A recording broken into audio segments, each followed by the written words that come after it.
ഇന്നലെ അർദ്ധരാത്രിയിൽ അർജുൻ കിച്ചന്റെ കീയെല്ലാം എടുക്കാനായിട്ട് ജിൻഡോയുടെ പാന്റിനകത്ത് കൈയിടുന്നുണ്ട്. എന്നാൽ ജിൻഡോ ആണെങ്കിൽ പാന്റിനകത്താണ് കീയെല്ലാം കൊണ്ടു നടക്കുന്നത്.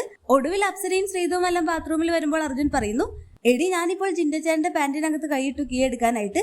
പുള്ളിയാണെങ്കിൽ നല്ല ഉറക്കവും. അങ്ങനെ കൈയെല്ലാം ഇട്ട് നോക്കിയപ്പോൾ ഫുൾ നനവും. അത് കേട്ട് അയ്യേ എന്നെല്ലാം പറഞ്ഞുകൊണ്ട് അപ്സരയും ശ്രീതു അവിടെ പൊട്ടിച്ചിരിക്കുന്നു.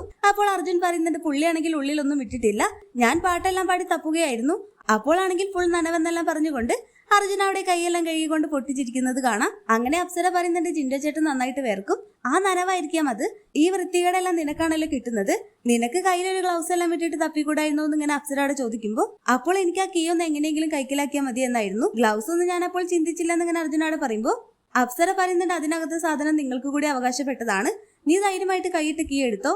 അത് കേട്ട് ശ്രീതു ചോദിക്കുന്നുണ്ട്, പുള്ളി നല്ല ഉറക്കമാണോ? ആടി നല്ല ഉറക്കമാണ്, ഇനി കീ ഒന്നും എടുക്കാൻ പറ്റുമെന്ന് തോന്നുന്നില്ല, കാരണം ജാനു ചേച്ചി അകത്ത് കയറി.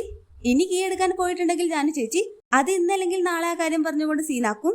അപ്പോൾ ശ്രീതു പറയുന്നുണ്ട്, എനിക്ക് തോന്നുന്നില്ല ഇനി അടിച്ചു മാറ്റാൻ പറ്റുമെന്ന്, ഇനി നീ നാളെ രാവിലെ പുള്ളിയുടെ അടുത്ത് പോയി ചോദിക്കേണ്ടി വരുമെന്നെല്ലാം പറയുമ്പോൾ അപ്സരയും അർജുനും പറയുന്നുണ്ട്, പുള്ളി ഇനി കീ തരാനൊന്നും പോകുന്നില്ല, എന്തായാലും ജാൻമണി ഇത് കണ്ടിട്ടുണ്ടെങ്കിൽ ഇത് സീനാക്കാനുള്ള സാധ്യതയുണ്ട്. എല്ലാം നമുക്ക് കാത്തിരുന്ന് കാണാം. ഹോട്ട്സ്റ്റാർ ലൈവ് അപ്ഡേഷൻ ചാനലിൽ ഉണ്ടാകും. ആദ്യമായി കാണുന്ന പ്രേക്ഷകർ യൂട്യൂബ് ചാനൽ സബ്സ്ക്രൈബ് ചെയ്യാൻ മറക്കേണ്ട.